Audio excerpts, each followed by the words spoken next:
Have you ever been swallowed up?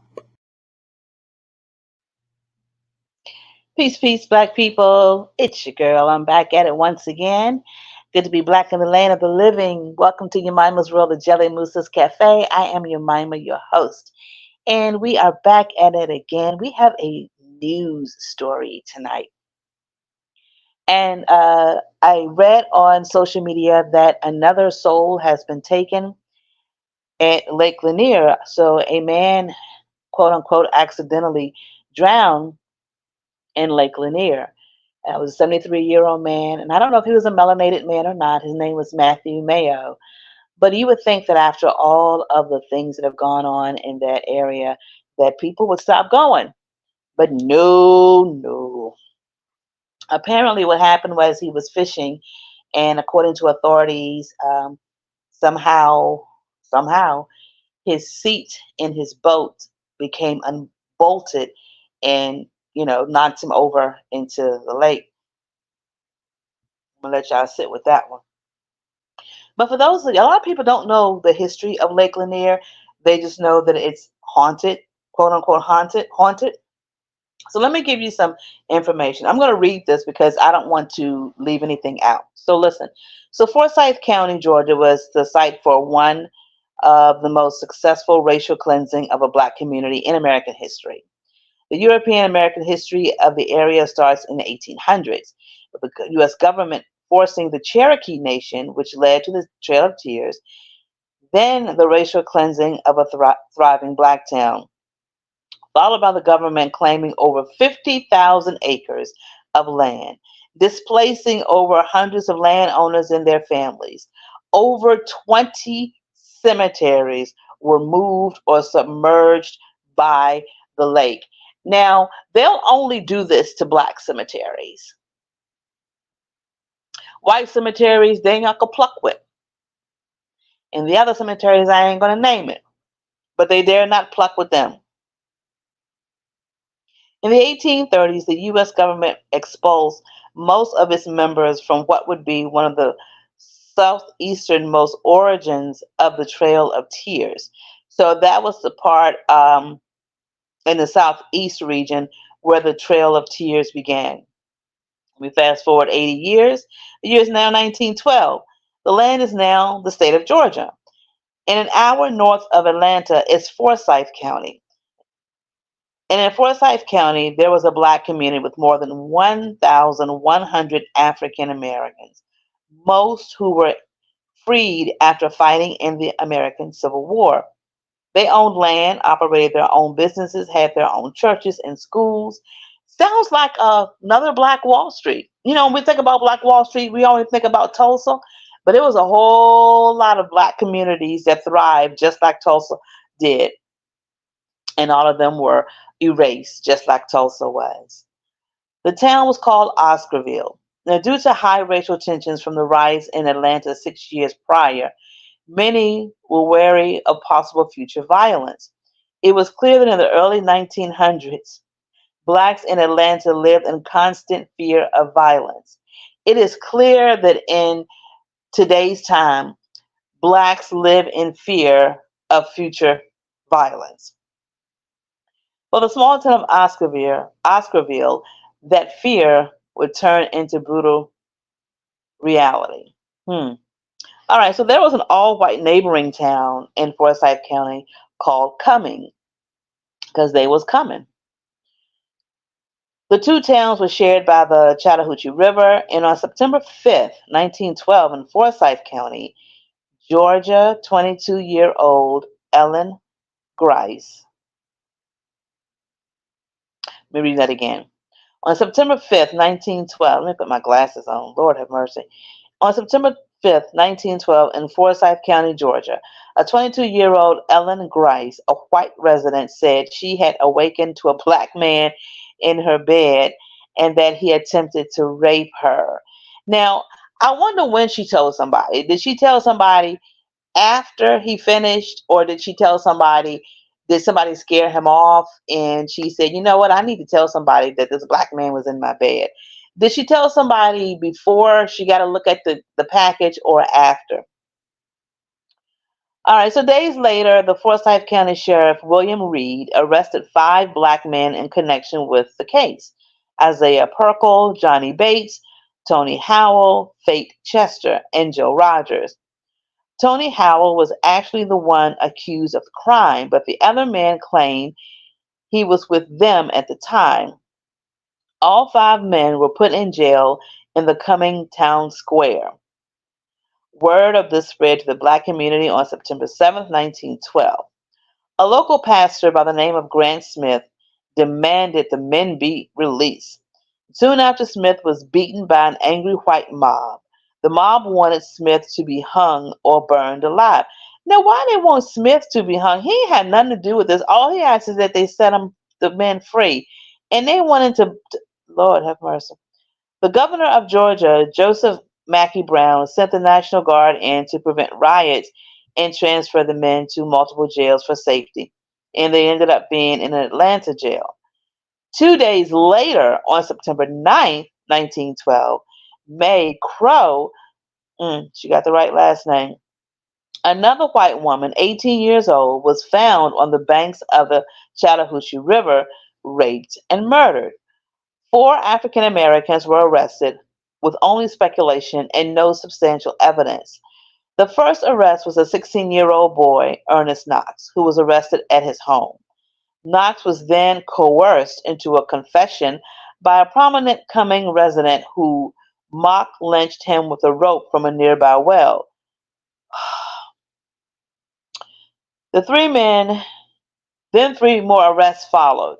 Knox's cousin, 18-year-old Oscar Daniel, 22-year-old Trucy Jane Daniel, and 24-year-old Robert Edwards. Knox was snuck out the back door of the jail and transported to an Atlanta jail to await trial to avoid the lynch mob waiting for him. On September 10th, a lynch mob 2,000 people of 2,000 people formed. They stormed into the jail cell. They dragged Rob Edwards out. They brutally beat him and shot him multiple times, then hung his body on a telephone pole while people took turns shooting him.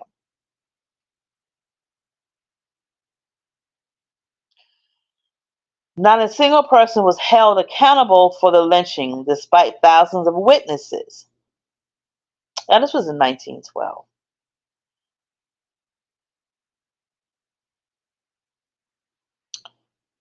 On January 23rd, 2021, Robert Edwards was commemorated in downtown Cumming, Georgia. Black families who were forced to flee out of Forsyth County were present at the commemoration.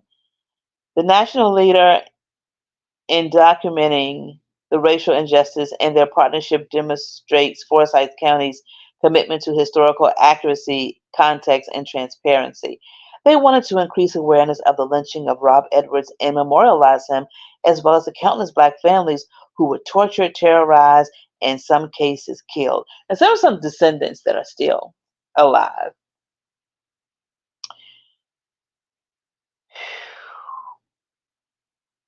White mob known as the Night Riders raided the town of Oscarville, burning down their churches, their farms, and businesses.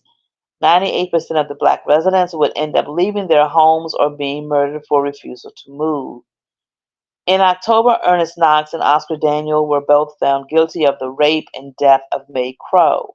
The all-white jury took a little over an hour to convict Knox and Daniel for Crow's killing. Trustee Daniels' charges were dismissed after the prosecutor and judge visited her cell and cut a deal with her, telling her to testify against Daniel and Knox. Public execution is illegal in the state of Georgia. A tarp was put up to shield the hangings a day before the execution were to take place, but someone had burned down the tarp. Over 5,000 people gathered to watch the hanging of 16-year-old Ernest Knox and 18-year-old Oscar Daniel. With little to no evidence, many still believe the boys were innocent. In the 1920s and 30s, there was a forcing out of black people and mass transferring of their land by and to white people. The racial cleansing started with Oscarville, but didn't stop there. Parts of the stolen land would be sold to the U.S. government, and by 1950, a plan to build Lake Lanier was in full effect. Soon, the entire town of Oscarville would be underwater, intentionally flooded in conjunction with the Beaufort Dam to support the growing demand for a water supply to the nearby cities. The rest of Forsyth County was untouched and remained an all-white county for a few more decades. Thousands of acres of farmland destroyed, hundreds of families displaced, 20 black cemeteries submerged. During the Jim Crow era, Forsyth County didn't have the whites only and colored only signs because there were no black people to be segregated. The racial cleansing of Forsyth County happened in 1912, but didn't make national news until January 1987, when into Cumming, Georgia, about 15,000 to 20,000 civil rights marchers, many of them black, marched to the courthouse square of Forsyth County, where no blacks have lived for 75 years. The activists were met with violence. This is 1987. Residents were seen throwing rocks and yelling racial slurs at the civil rights activists. The march was led by civil rights leaders Coretta Scott King and Hosea Williams. Hosea Williams stated, "We've come back to Forsyth County today to prove that truth crushed to earth shall rise again." They sang the songs, "Before we will be your slaves, we'd rather be buried in our graves and go home to be with our God and to be free." The protest gained the attention of Oprah Winfrey Show, which had only been airing for 6 months. Oh, wow. Oprah invited only the residents of Forsyth to the show to discuss its history as well as the protests that were going on. The protests started to surround the building where the show was being held. Hosea Williams was arrested outside of the building. Inside the building, Oprah was the only person of color in the building as she interviewed residents on their views of why Forsyth should or shouldn't remain all white. Today, Forsyth County, Georgia, is the wealthiest county in Georgia. According to the census, the black community only makes up about 4.4% of their population. Whatever was left of Oscarville is at the bottom of Sidney Lake Lanier. So that's the history of Lake Lanier.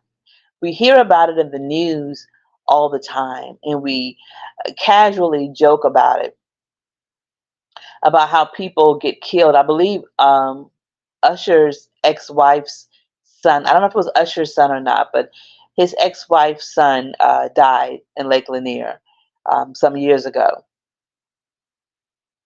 But it doesn't seem to matter if you're white or black. Those tortured souls at the bottom of that lake, that town,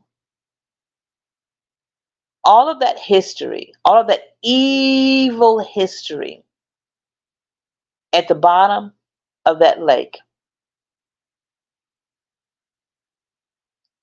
And people wonder why this country can't get right side up again, because we are totally upside down. And we will remain upside down until this country reckons with the evil that they have done to black people in this country. It is unmatched. There has never been another nation that has ever done for as long as it has been done to black people in this country. Nowhere. Nowhere. Never. This is the most evil country in the world. And if I didn't have family here, I would have moved. But my family depends on me to spiritually protect them.